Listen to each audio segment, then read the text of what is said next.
חידה באמצע הדרך, מאת דוקטור אלון גלעדי. על עבודת האל החדשה-ישנה מנקודת מבט אמונית לוגית. בין דתות סובייקטיביות לדת האוניברסלית. The one claiming that the faith for its own sake, lishma, is a canonical, practical acceptance of the yoke of Torah and commandments, according to a halacha that is not faithful logical, preaches, unfortunately, in practice, to idol worship, avodat elilim. The absurdity in the central claim of the formal Leibowitz is situated before our eyes, and specifically because of this, it is not to be wondered that no one conceived to raise it in the simplest manner, and this beyond the rational critique in this matter of Kant.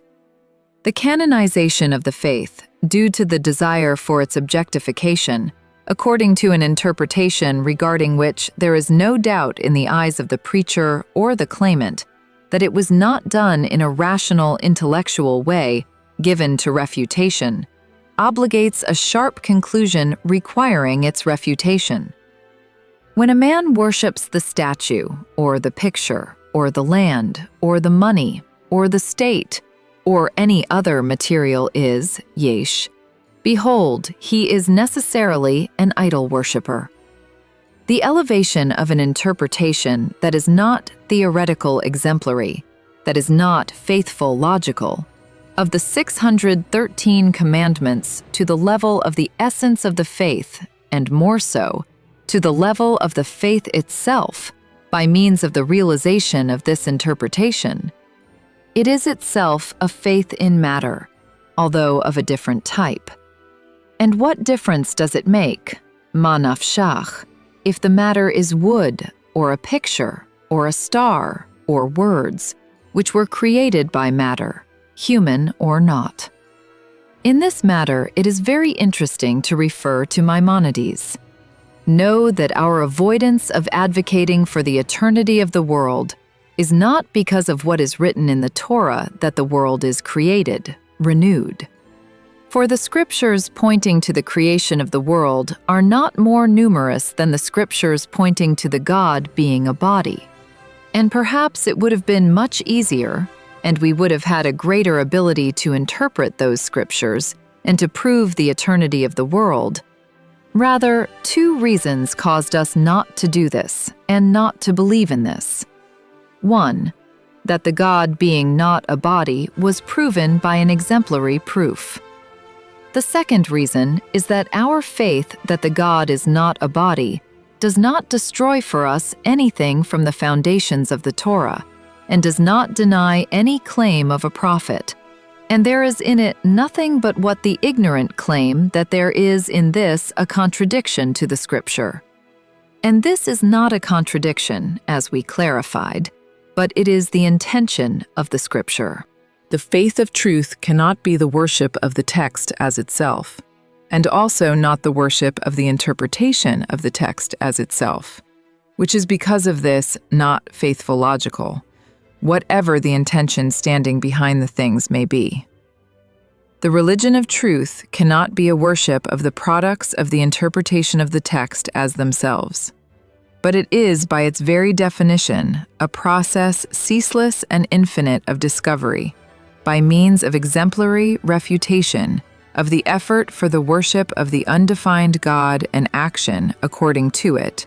until its refutation and so forth. A process which is the supreme and continuous peak of the thought of man. This is indeed the acceptance of the yoke of Torah and commandments. But this yoke is not the yoke of words as a canon, nor of a non-rational interpretation of them, but the yoke of the conceptual, practical search, ceaseless, for the truth unachievable forever. This is the acceptance of the yoke of Torah and commandments within the framework of a faith of truth, which is in practice a practical acceptance of the yoke of the faithful logical thought about the worthy laws and judgments and commandments, according to the word of the supreme faithful logical thought, or in the language of men, the true divine revelation. This yoke includes both the faithful logical interpretation of the scriptures, claiming divine revelation, and at their head the Torah in its research essence that is beyond the language of men, and both the aspiration for a faithful logical revelation as itself, the rational, eternal aspiration for the faithful logical prophecy. The faithful logic is therefore a faithful logical revelation, a constant faithful logical interpretation of the claimed revelation, and practical conclusions required beside them, in the paths of the logical truth. It is noticed and clear that the thought in general and the faithful logical thought in particular are in their essence interpretation. The science, the morality, the faith, all of them are interpretations. Interpretation of the nature, of the human nature, of the essence, havaya, of the trail, shavalo, of the one God. The essential question is, what is the interpretation situated in the paths of the truth? What is the exemplary interpretation for the objects of the faithful reason, and what are its conclusions? The true halakha, the faithful logical halakha, is necessarily a universal halakha, and is given to constant exemplary refutation by rational tools alone, from within experience upon a faithful logical a priori rational substrate. This is the exemplary and constant rational halakha, learned by each and every one of us, without any mediator, tyrant, or false messiah, except the reason in its faithful logical dimension designing the religion of truth, within the boundaries of the faithful logic. This is the interpretation most difficult and supreme of all, the faithful logical interpretation, regarding the worthy relation between man to the essence, havaya, between man to the undefined God.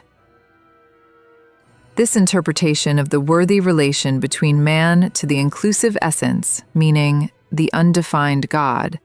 is carried out at its beginning by means of a theoretical scientific perception of the senses upon a rational a priori substrate,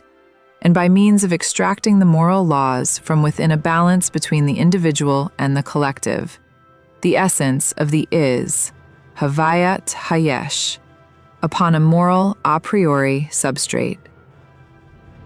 At the same time, this interpretation is carried out from within a discovery of the divine law, which is in its essence all the previous interpretations of the nature and the worthy relation of man facing the world of the is, with the addition of the laws revealed from the God's trail,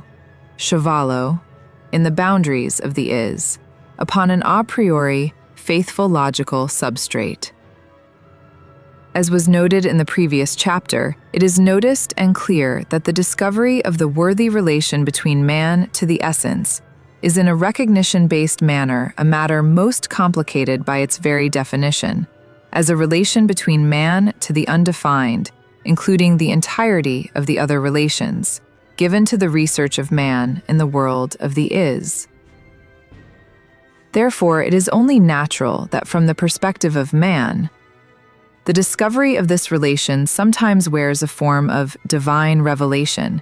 while in practice we deal with a similar thought process, although more supreme in its true dimension in relation to the other thought processes.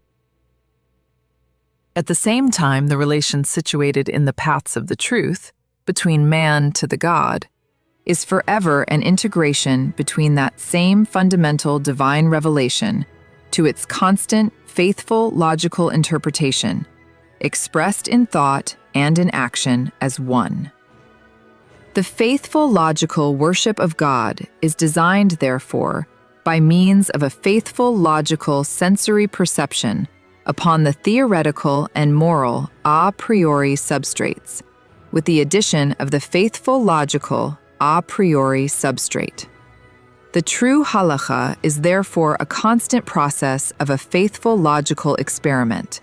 a process of contemplation and refutation, given to each and every one of us as human beings at every time, at every place, whatever may be our historical, subjective affiliations and faiths. This is a process that does not need subjective mediators, except for the mediation of the faithful logical thought in the way of the exemplary proof,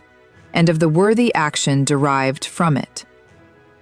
And more so, this process, according to the essential Leibowitz, is the ultimate purpose of the existence of man, since it is it, and no other, sustains the status of man before the God, within the boundaries of the faithful logical truth.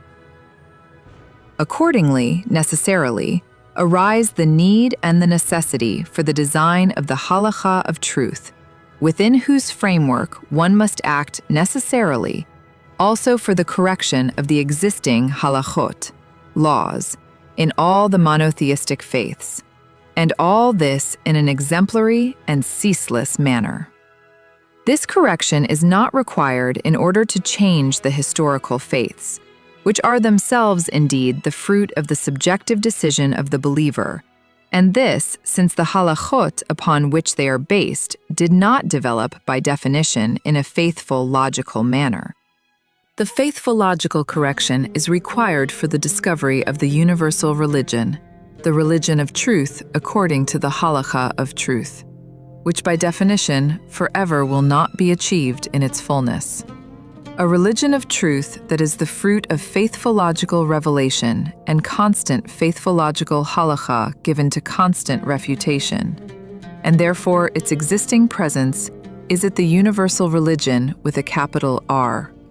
Behe Hayediyah. The striving for the religion of truth by means of the halakha of truth obligates necessarily a supreme free thought, devoid of any anti-rational limitations, historical and specific, out of an aspiration for absolute free will, for the recognition of the undefined God, which forever will not be achieved in its fullness. A direct result of this is that every coercion within the framework of this process acts necessarily against it and is opposed to it, and in a parallel manner, every avoidance of providing conditions enabling the autonomy and the action of the supreme free thought, also it acts against this process. Therefore, the separation of the religion from the state in the aspects of mechanisms of thought coercion is a distinct and fundamental faithful logical need, implanted in the ultimate purpose of the striving for the universal religion of truth. The separation of the religion from the state in the dimensions of coercion in it does not constitute, from a faithful logical perspective, a goal as itself due to such or another humanistic value, such as the value of freedom, but it is a worthy matter resulting in a faithful logical manner from the striving for the religion of truth, including within it both the theoretical reason and the moral reason. At the same time, the faithful logic obligates supreme freedom of thought, and therefore necessarily a possibility, an opportunity, for free research of the first degree in the field of nature, morality, and faith. This research requires necessarily also a proactive public possibility of research conditions, material, moral, and faithful as one, and even more so in the moral and faithful field, which are in their essence for their own sake, lishma, and not for any material utility. For the purpose of the study of the Torah and the morality, there is a need for both bread and freedom. Therefore, every institutional mechanism enabling conditions of matter, morality, and faith as a substrate for supreme, free, faithful logical research for the entire public, and especially for the lower and middle classes in it, from a socio-economic perspective, is from a faithful logical perspective a worthy mechanism. In contrast, every mechanism which does not enable such freedom, and even burdens it and distances it, is not worthy by definition from a faithful logical perspective, or worthy in a diminished manner, in relation to the injury to the faithful logical research. The research institutions in the modern society are characterized, similar to the value practical essence of the society, by enslavement both to the matter and to the capital. And in contrast, the special institutions for the specific faiths are characterized, in generalization, in a manner that is not logical and does not encourage the free and supreme thought. Accordingly, the scientific research institutions are channeled in their majority in practice to the deepening of the rule of capital and the pursuit after the matter. And in contrast, the moral and faithful logical research institutions are not to be found, to say the least, at their peak, how much more so in a built-in manner. This matter requires a fundamental correction from a faithful logical perspective, including an action of the collective, for the existence of a research infrastructure for the sake of the free research of the individual, not only in the fields of the scientific research connected necessarily also to the matter,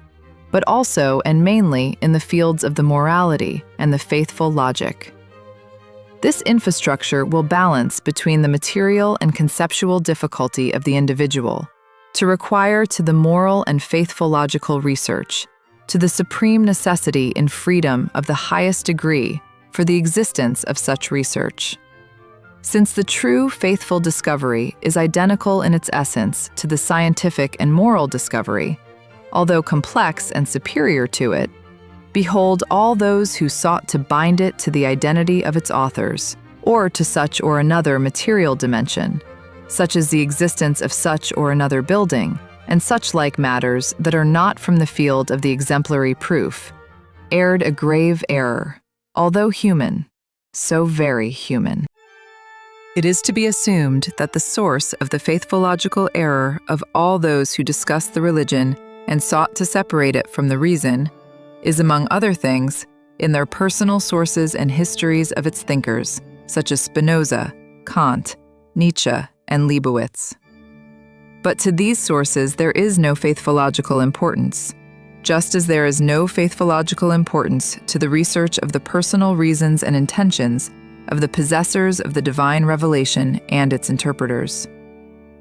The foundations of the faithful logical religion are implanted in the discovery of the truth, which is the object of the discovery, and not in the motives of the discoverers or in their histories as themselves. Accordingly, there is no matter from a faithful logical perspective in the identity of the writers of the text, the timing of its writing, the reason for its writing, the quantity of the writers, the place of the writing, and such like. All these are devoid of faithful logical importance. Just as the truth is situated in the simple things, so also the error is situated in them, and so also the error upon the error, and such like. From the time that there exists the understanding that the religion of truth includes the laws of the scientific relation between the materials, the laws of the worthy relation between man to the materials,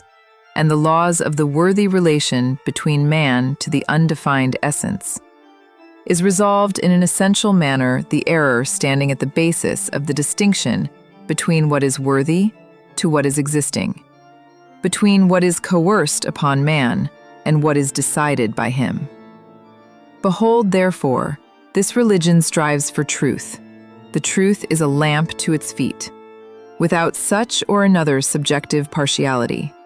without such or another imaginary and corporeal deviation, without any obligation whatsoever except the treading in the paths of the truth. The faithful logic is therefore necessarily a faith for its own sake, lishma, including the science of truth, the morality of truth, and the faith of truth, which exist without connection to any utility, a matter coinciding in its full strength and necessarily also with their being unachievable by definition. Its supreme and universal essence of the faithful logic teaches with emphasis that it cannot be achieved in its fullness, and it is doubtful even if in approximation. In practice, we deal with a constant thought-faithful process, in a difficult and ceaseless ascent in the faithful logical ladder, which is the ultimate purpose of man, which forever will not be achieved. The decision of the relative free will, which is the free will from the perspective of man, meaning, a decision regarding the moral or faithful action, is the subjective free decision apparently of man, as I showed. But what is worthy to be done, the true value, the true religion, are a matter learned in an objective manner given to refutation, which is as itself, by definition, unachievable. The decision of man regarding the acceptance of the yoke of Torah and commandments as they developed according to the Jewish halakha, or according to any other specific religion, or historical faith as its definition by Kant, according to its specific development, is indeed the subjective decision of man according to his relative free will. So also the choice of man in such or another value is his subjective free choice, apparently, and free from his perspective in a relative manner in practice. But the truth about its objects, the scientific, the moral, and the faithful, is one and one alone. This truth is given only to universal discovery, in which the component of the human will does not exist at all in it as itself, but only in the process of its discovery and the custom acting according to it. In the previous chapter, I clarified that the foundations of the faithful logic are situated in the discovery of the worthy relation between man to the essence, Havaya, including the theoretical relation between the materials, the science, the worthy relation between man to the materials, the morality, and the worthy relation between man to the essence, including the relation to the undefined God, the faith. Thus I required to the fact that the worthy relation between man to the essence, and within this to the undefined, is most complex, and therefore is sometimes appearing by man as a divine revelation, although in an essential manner we deal with an interpretation of the is, yesh, and of the relation to the undefined, in the boundaries of the is, whose truth is examined in the manner of a faithful logical interpretation, whose essence I clarify in a primary manner in this chapter. As I explained above, the volitional action of a search after the connection with the God, including the worship of the God, is from the perspective of man an action of his free will, and from the perspective of the formal Leibowitz, it is the creation of the connection of man with the God. But from a faithful logical perspective, the decision regarding the faithful logical worship of the God is the action of the relative free will, which is, in an essential manner, part of the absolute free will of the undefined God. The climbing in the ladder toward the faithful logic, in the paths of the unachievable truth, is in the essence of the things the creation of the connection of the undefined God with man, and not the opposite. This is that same apparent individual providence, hashgacha pratit, according to Maimonides, who identified the direct connection, the direct relation, between the essence of this providence to the level of the faithful logical achievement of the thinking and the believing man as one. The true divine revelation is the peak of a faithful logical process, which is, in its essence, an approach to the absolute free will, constituting in practice a supreme part of its undefined essence. From here, that to be distinguished from Kant, who does not explain sufficiently the reason for the rational need in the requiring to the Holy Scriptures, and views them as a historical fact requiring a relation and nothing more. I am of the opinion that every requiring to the relation to the undefined God requires a faithful logical interpretation for the examination of its truth, from the very being it a requiring to this relation, which is a built-in part of the faithful logical connection with the God, whether it is seen by man in its source as a divine revelation or whether not. How much more so is it worthy to require a faithful logical interpretation of the Holy Scriptures of the specific monotheistic religions, discussing the relation to the undefined God in a claimed manner of divine revelation. This faithful logical interpretation is the way to a constant discovery of the laws of the worthy relation of man facing the essence, Havaya, of the ultimate purpose of man, according to the essential Leibowitz, of the worship of God by man. I have already clarified previously that the Christianity and the Islam, like the Judaism, are in their foundation interpretations of claimed divine revelations, at whose basis stands, as said, the book of the Torah. The Christian and Islamic halachot, laws and sects, are in their foundation interpretations of the Quran, and of the New Testament, and correspondingly the Old Testament as the nickname of the Bible situated at their basis, and the Torah situated at its basis. In their foundation, the Christianity and the Islam seek to discover the general, universal religious law by means of specific faiths from different points of view: Jewish, Roman, Greek, Arabic, and more. The universal argument serves as a foundation for the aspiration of their global dissemination, as well as for the checking of their specific arguments in relation to their foundations. Also, the Jewish halakha, in its shades and generations, as well as the various Jewish sects, are in practice an interpretation of the fundamental book of the foundation of faith in the undefined God, in the I am that I am, Eye Asher Eye, meaning the book of the Torah. These and those are human creations of great importance that cannot be overvalued. For the thought development, the faithful and the moral of man, these and those are required of a faithful logical correction. The development of all the monotheistic religions, as well as the development of the theory of wisdom, teach, as I showed at the opening of this composition, on a continuous failure and degeneration, patch upon patch, whose basis is in a fundamentally erroneous disconnection of the faith and the morality from the exemplary logical thought. False imaginations, mysticism, spirituality, exploitation, corruption, idol worship, religions without God and without morality, together with the modern objective achievements of the science of matter, and a danger to the very existence of man. All these are the clear results of the disconnection of the morality and the religion from the paths of the truth for its own sake, lishma, and how much more so the distancing and the ignorance of the rational thought from their necessary existence, at the same time with the deepening in the sciences of matter. The faithful logic seeks to correct this erroneous situation,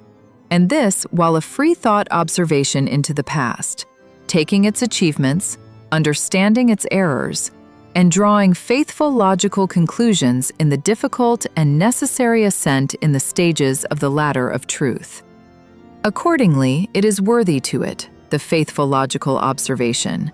as far as it gives its mind to the past, to require also to the thought of Maimonides, who is without any doubt the herald of the faithful logic, the Jewish and the general as one, with the philosophical faithful tools that were in his hand in his time. This observation, like every faithful logical observation, is forever an act of interpretation in an exemplary manner, and is never in the aspect of we will do and we will hear, naaseh v'nishma, which is, as I clarified above, a fundamental but only primary stage in the internal and global development of the faith of the unity, monotheism. At the same time, it is worthy within the framework of this process to observe in a critical manner also the thought of Avicenna and Averroes in the Islam, Augustine and Thomas Aquinas in the Christianity, who are the heralds of the specific faithful logic of each and every one of their specific monotheistic faiths. The greatness of Maimonides versus the others within the Judaism, such as Judah Halevi, and outside of it, which the essential Leibowitz continues, is in the news of the faithful logical correction in the middle of the way of before and after Kant, in a rational manner alone, negating mysticism, secret, esotericism, and corporeality, gashmiut, altogether. A similar greatness, parallel but erroneous, is situated with Augustine and Thomas Aquinas on one hand, and Avicenna on the other, except for the aspects of mysticism and/or the requiring to what is beyond the world of the is, olam hayesh, and to what is beyond the boundaries of the rational recognition, with an important note that it seems that Averroes is also clean from aspects of mysticism, with all its implications. The great and decisive difference between the heralds of the faithful logic in Christianity and Islam, except perhaps Averroes, versus Maimonides, is both in the basis of the things and in their result. Regarding the basis of the things, Avicenna on one hand, and Augustine and Thomas Aquinas on the other, seek to bridge between Islam and Christianity, respectively, to the Aristotelian and Platonic theories of wisdom, which were perceived in their eyes as the basis for the theory of the intellect wisdom. But in the course of the recognition of these great and important thinkers, of the undefined God who is beyond the reason of man, they fall in a manner so human intellectual into the rational obstacle of the existence of the non-rational, mystical, irrational connection between the God and man.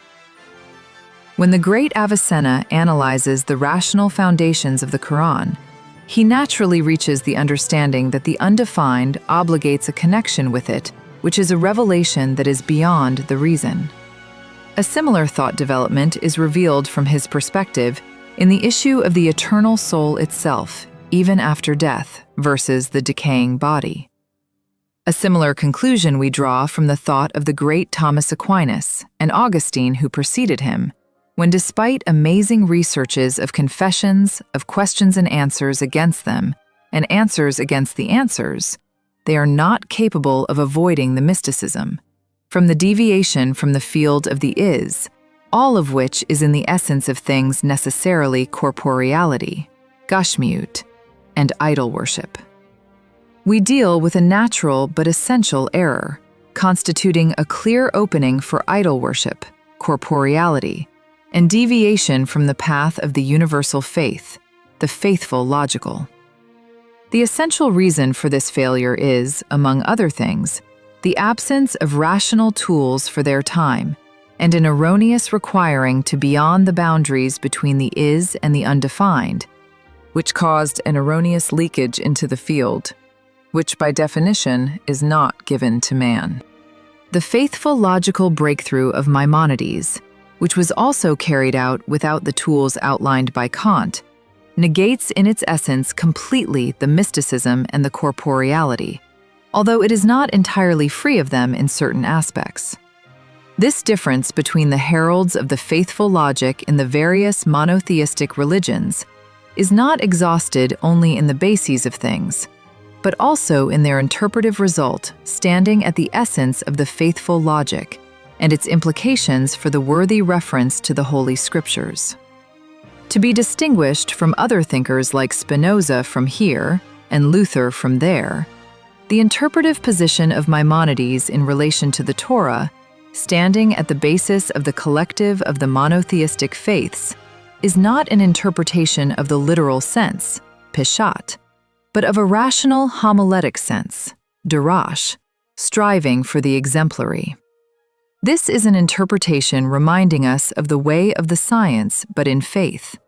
an observation of what human beings see, in the speech of the divine revelation in the language of men, out of a rational understanding simple and deep, as one that we deal with a word fitly spoken, davar davur al ofnav, which must be understood after deep exemplary thought.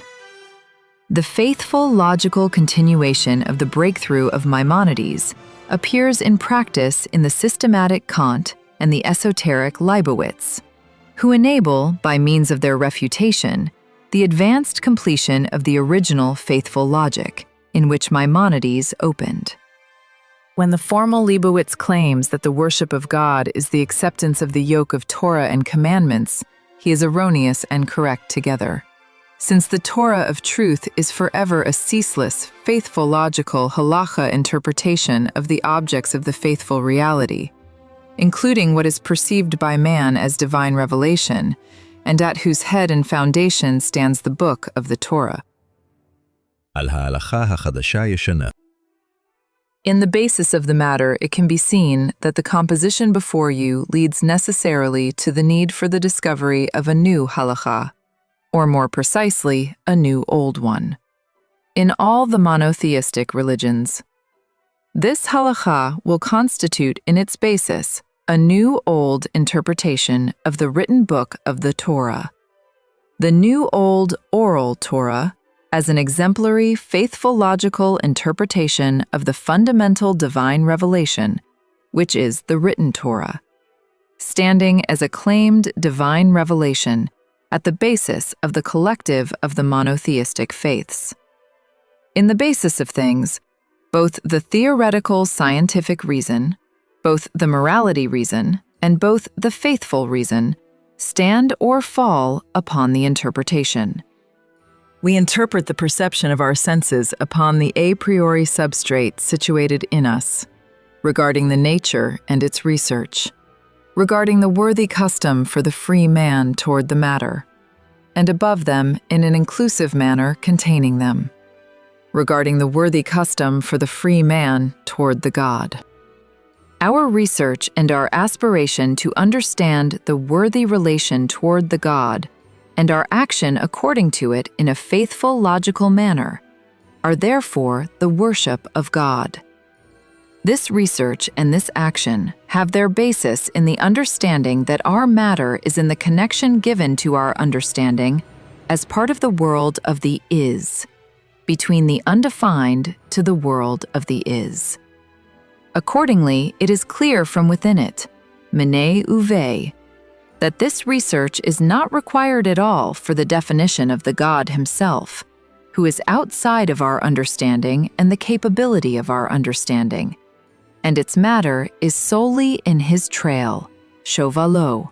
situated for our observation in the world of the is, of which we are part, and which our intellect is given to us in order to understand it, within the limits of the intellect.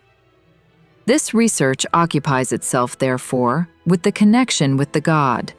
out of an aspiration to approach the undefined God, whose supreme and unachievable forever expression reaches until the boundaries of our rational material world and the world of the God,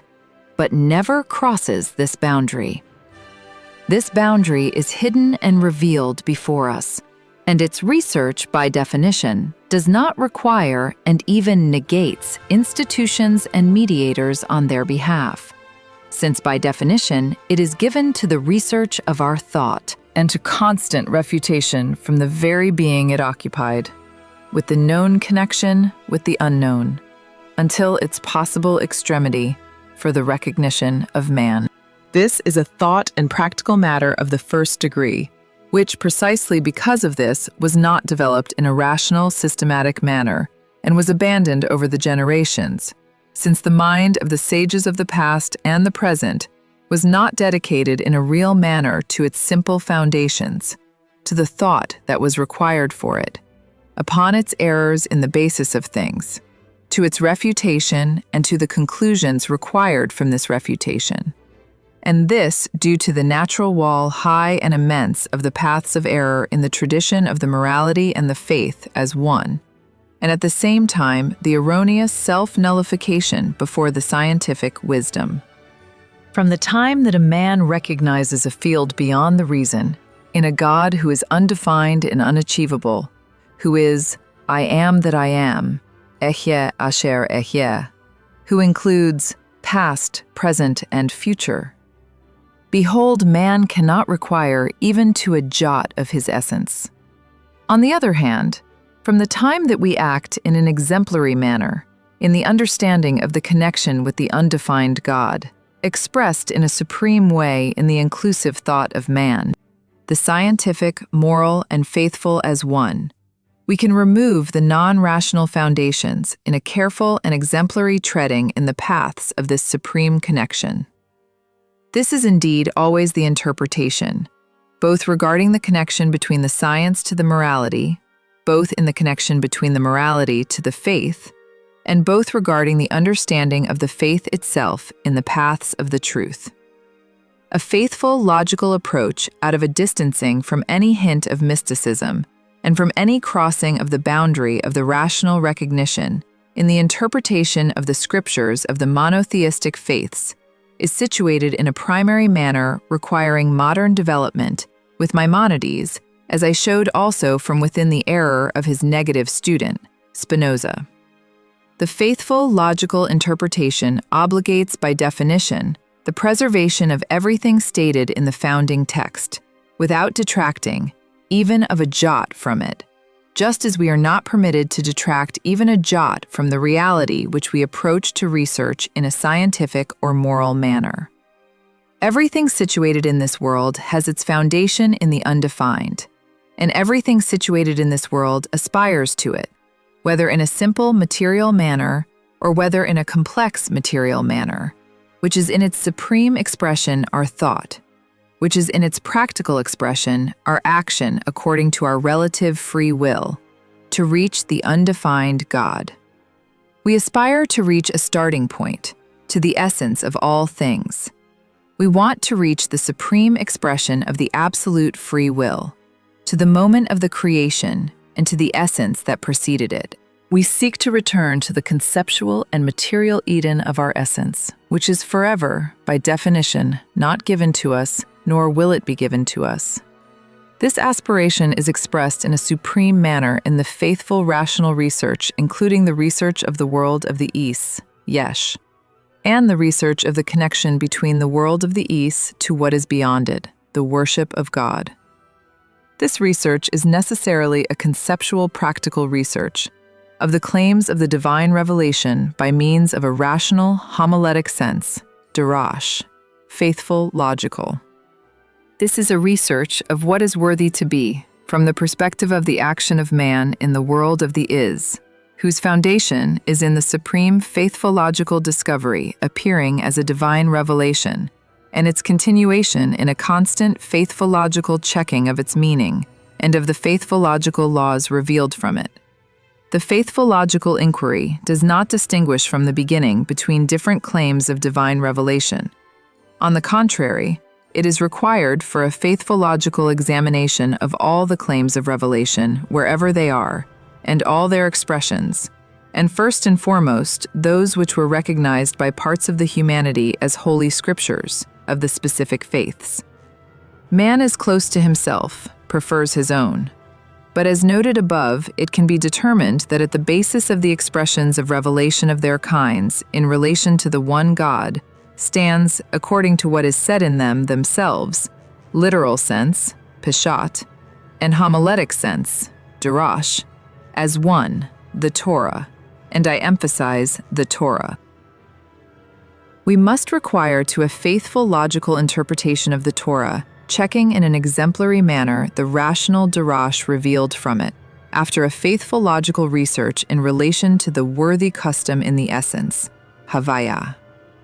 This is a rational exemplary darash of the 5 books of the Torah, by means of the discovery of the universal laws and commandments and judgments situated in the Torah in a manner given to refutation, in a manner seeking constant refutation.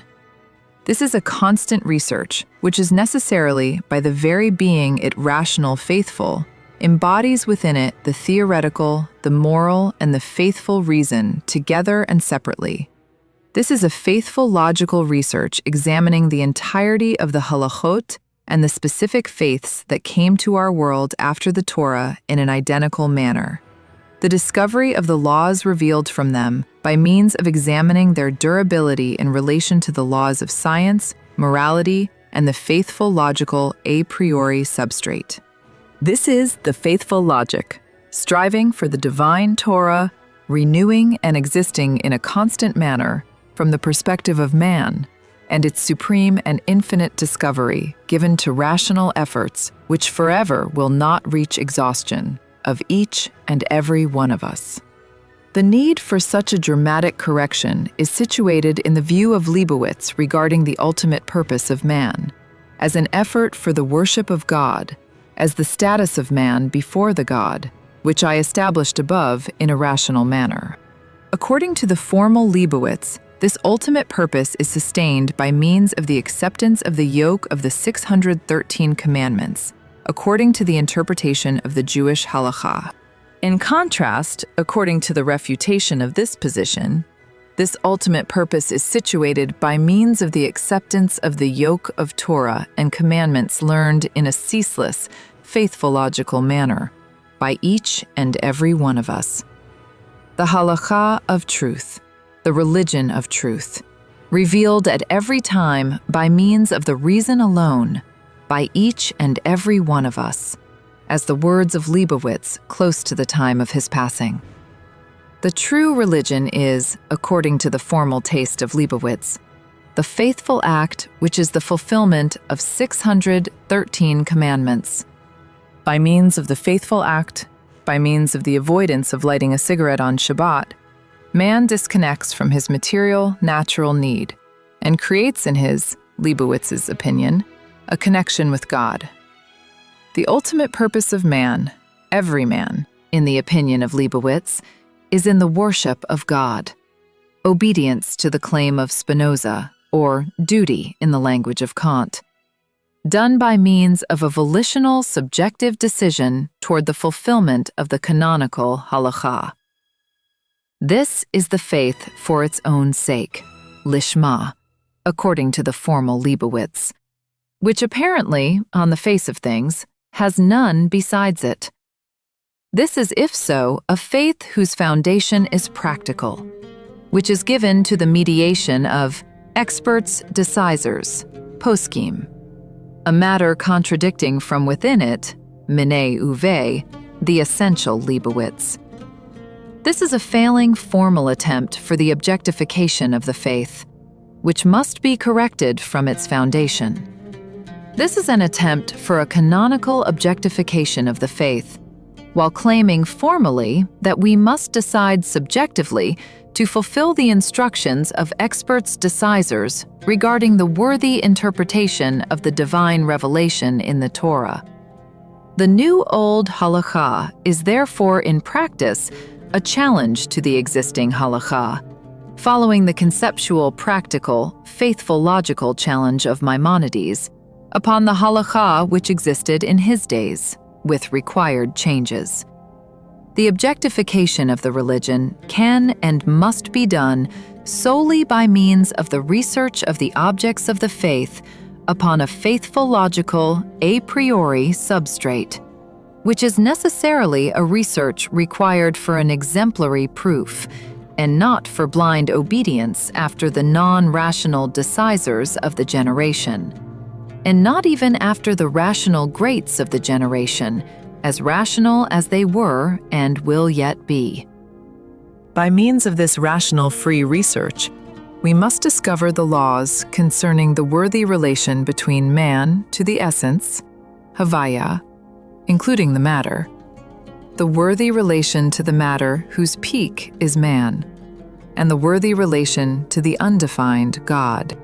Accordingly, the laws of the faithful logic must coincide with the scientific and moral truths, not due to them being a starting point, but since they are part of the faithful logical essence. When we read about the morality of the prophets of Israel, we witness a morality learned within the framework of an imprinted, intuitive, revelatory understanding of the connection with the undefined God in which it is included. A morality which is objective in its ultimate purpose. Indeed, as the emphasis of Leibowitz, it is not love thy neighbor as thyself alone, but love thy neighbor as thyself. I am the Lord. Ani Hashem. This is a rule regarding what is worthy toward the essence, necessarily including what is worthy toward the matter, and standing in one scale with the laws of the world of the is, Olam Hayesh. When we see in the Torah at the beginning of the book of Genesis the descriptions of the creation of the nature by the God, we see the preliminary stage of the faith, that the nature is an inseparable part of it, but clearly not its core of cores. All those attempts for checking the natural feasibility of the stories of the Torah whether in the aspect of their adaptation as themselves to the laws of nature, or findings for their existence in practice, such as archaeological findings and such like, are completely secondary tafel attempts to the Torah, and are not interesting at all from a faithful-logical perspective. These attempts, providing curiosity or commerce, teach on a prominent lack of understanding of the essence of the Torah, and of the essence of the faithful-logical ultimate purpose of man, which is eternal and not dependent on anything. When we read, for example, about the miracles in the Torah, we learn that these are accompanying the beginning of the faith, or the absence of the faith. The miracles teach us about early stages of the faith, about the bottom of the ladder from a faithful-logical perspective. The miracles are parables at the level of the starting faith, as part of the material foundations of the faith, from which one must transcend and disconnect toward the discovery of the faithful-logical laws of the worthy relation toward the essence, havaya. A generation needing miracles is a generation of little faith, and a generation required to a logical faith is a generation treading in the paths of the truth. When we read that the people call, "We will do and we will hear," na'aseh v'nishma, when God descends upon Mount Sinai,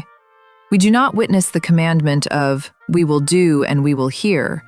but the preliminary stage of the faith, in relation to the collective, the people,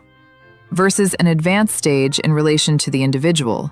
who of course argues with his understanding of the God's trail, shovalo, when he ascends the mountain. This matter is clarified to us distinctly in the act of the kaf of the collective, in the following after the matter, versus the acceptance of the 10 Commandments by the individual, and this after the declaration of the "We will do and we will hear."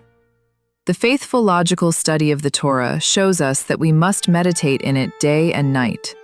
We must advance from a preliminary stage of "We will do and we will hear," from a stage of rote and study, Talmud, to a stage of "We will think and we will do," nachshov v'na'aseh, to a stage of understanding, to a stage of the study of the Torah. When we read about the faithful logical pioneers in the Torah like Abraham, Jacob, and Moses, versus Adam and Noah who preceded them, we see moments of argument in the connection with the God, moments of doubts, moments of hesitation, moments of struggle over the ascent in the ladder of truth. These are not moments of weakness. On the contrary, these are the moments of the faithful logic itself, characterized by argument, by thought, by recognition as part of its definitional nature, never ceasing forever. In contrast, there exist moments of faith that is not for its own sake, shelo lishma,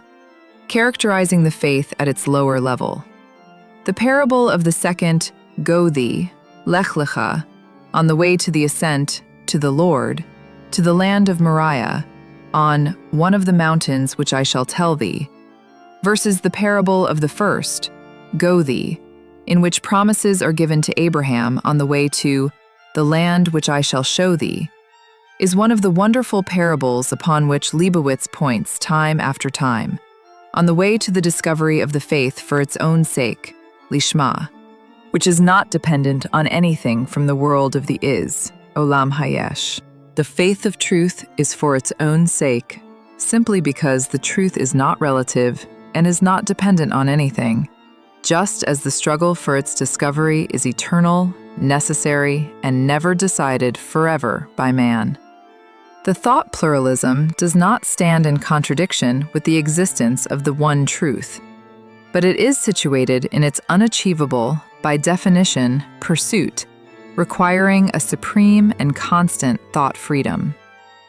As in the daily reality, we must require to the stories repeating in the Torah time after time after time, in their essence, while a difference in their objects, and an ascent of the degree of their moral nimshal in the ladder of the faithful logic.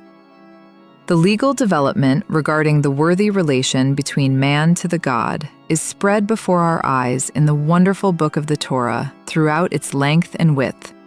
but our eye does not perceive its essence without a faithful logical research.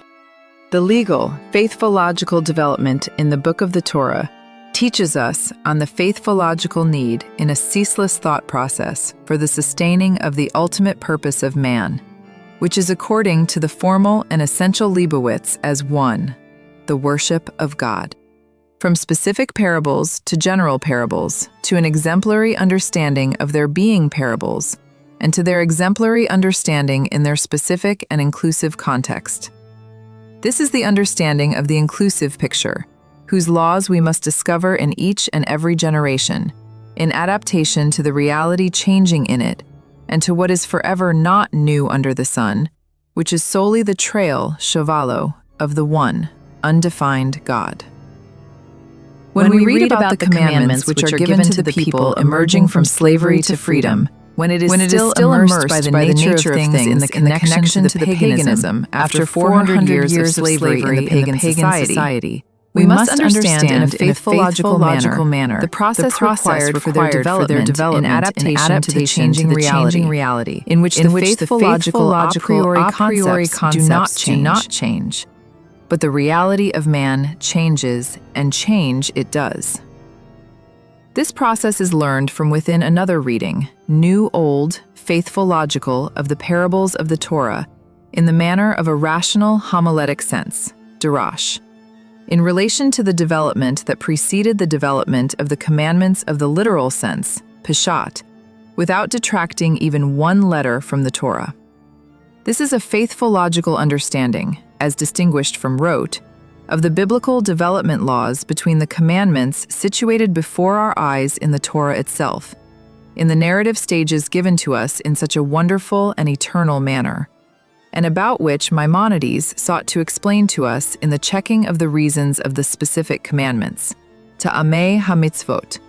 as distinguished from the checking of the laws of their general development. Not the formal commandments for their time, but the commandments, the laws, and the judgments, in a faithful, logical manner, which is beyond such or another time, in relation to the existing and changing reality from the perspective of man. The non-esoteric clarifications of Maimonides regarding the correct, faithful logical process are spread throughout the length and width of his last great composition, The Guide for the Perplexed, which also must be examined in a faithful, logical manner. The sacrifices as an integration between a rebellion against the paganism, in which the cow and the sheep are considered as holy, to a gradual emergence from the paganism by means of a ritual physical connection in relation to the undefined God, which is a symbolic connection at its most primary level, mentioned already at the beginning of the book of Genesis. The parting of the Red Sea as a prominent parable of the struggle against paganism, with which there are no compromises, just as there are no compromises in the laws of nature between a correct law and a half-correct one. For behold, the truth as itself is one, and there is none besides it, even though it as itself is forever not understood to us in its essence. The land as a means, and as a parable for matter, in which one must deepen and in its contexts, and forever not as an essence or as a value as itself. And indeed, one should not wonder at all regarding the decisive attacks of Leibowitz against the worship of the land, the soil, the messianism, and the idolatries of their kinds, in the aspect of the holiness of the matter, which is necessarily in the aspect of idolatry, and a most severe interpretive and religious error. All that is falsehood and idolatrous, be its earthly power, pharaonic, or other as it may be, behold, its judgment is one, to drown in the depths of the sea of truth. Truth, without any connection to an earthly and human obstacle. The truth is truth for its own sake, lishma.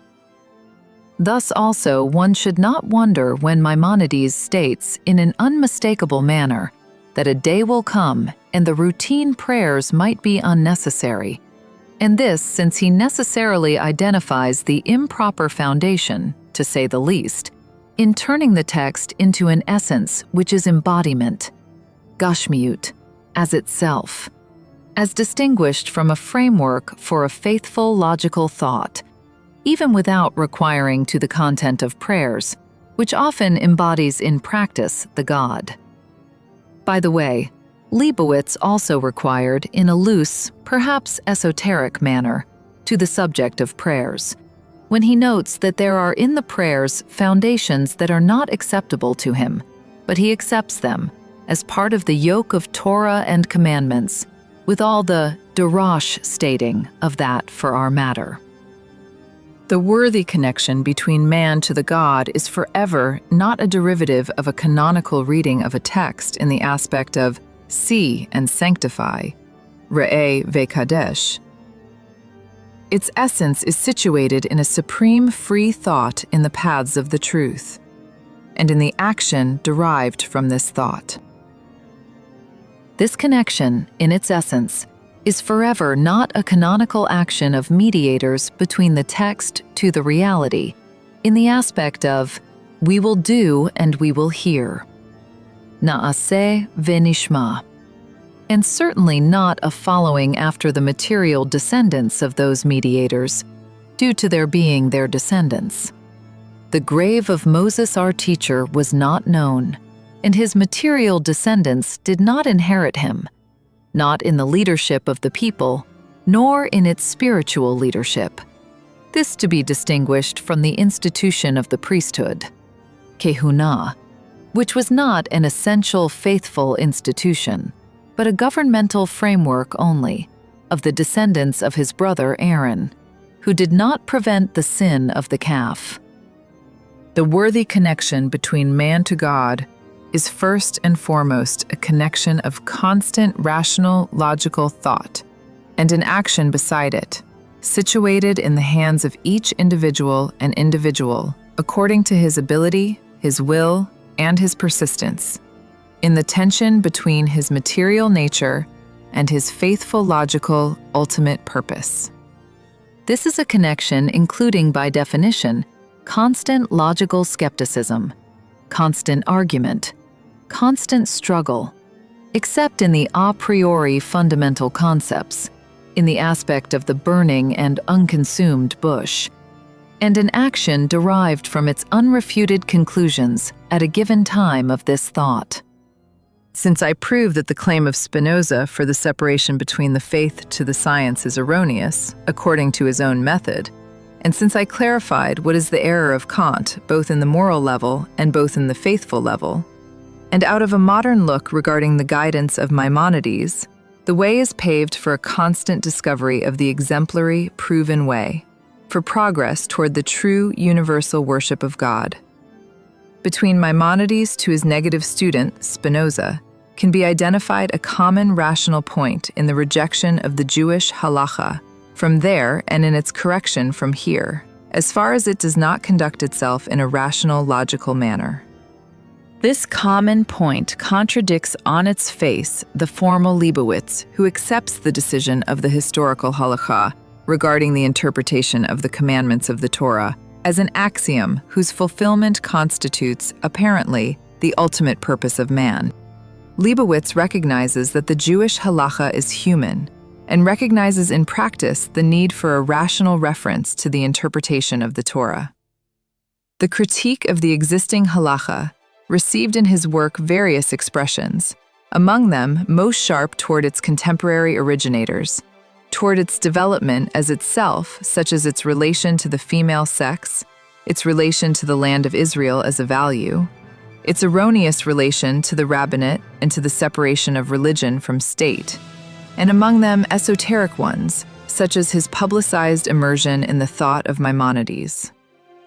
And at the same time, Yeshayahu Leibowitz did not want, and perhaps could not, tread one additional step, a small step for the believing man, and a great one for the believing and non-believing humanity as a whole, and to draw the requested conclusion from this regarding the exemplary worship of God in relation to the Torah and its interpretation, and this without requiring here to the claim regarding the faithful, logical necessity to act according to the instructions of the Torah. This is the faithful logical step, the synthetic step between the great moments of the theory of wisdom, reflected also in Aristotle from there, and Kant from here. At the same time, with the great moments of the faith meaning, the Torah, and the moments of its exemplary understanding, devoid of the mysticism embodied also in the thought of Maimonides. Indeed, every action of the thought is subject to the laws of nature, including a moral or interpretive decision, or faithful interpretive. But in this we include both the logical rational thought and both the mystical thought, accepting the yoke of some axiom and contradicting the exemplary reason without a blink of an eye. The built-in and correct opposition of Leibowitz to the Kabbalah occupying itself with what is outside of our recognition by definition obligates a different thought regarding his consistent claim concerning the ultimate purpose of man, according to the fulfillment of 613 commandments, according to the adjudicated halakha. There is no doubt that this halakha did not develop according to rational analysis rules of exemplary proofs, but according to adjudications upon adjudications of individuals, which were made according to previous and current interpretation, from within disagreements, traditions, homilies, midrashim, legends, agadot, and social and even political reality.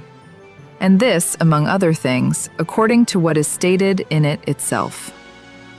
Even if we assume that these halachot, or part of them, were made for the sake of heaven,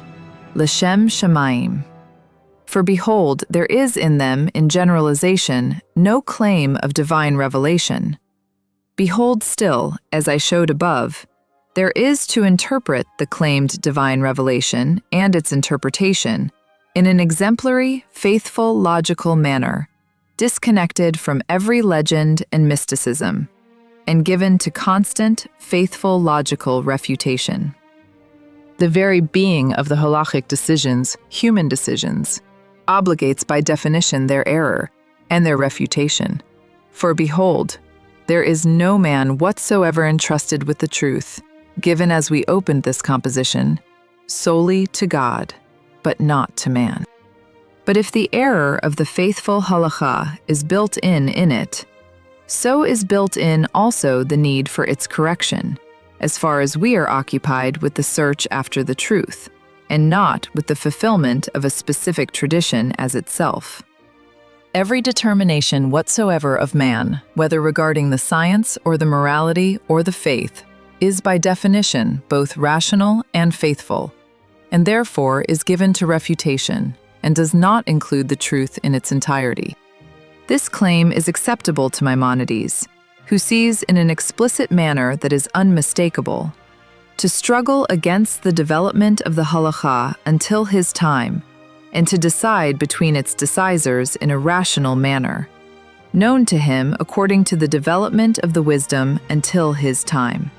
But despite his requiring to these decisions, he finds it worthy to require, at the peak of peaks of his action, to the writing of the Guide for the Perplexed, whose entire declared goal is a call for a rational interpretation of the book of the Torah and for the book of the prophecy, which did not come by the hand of Maimonides himself. This matter requires a darash,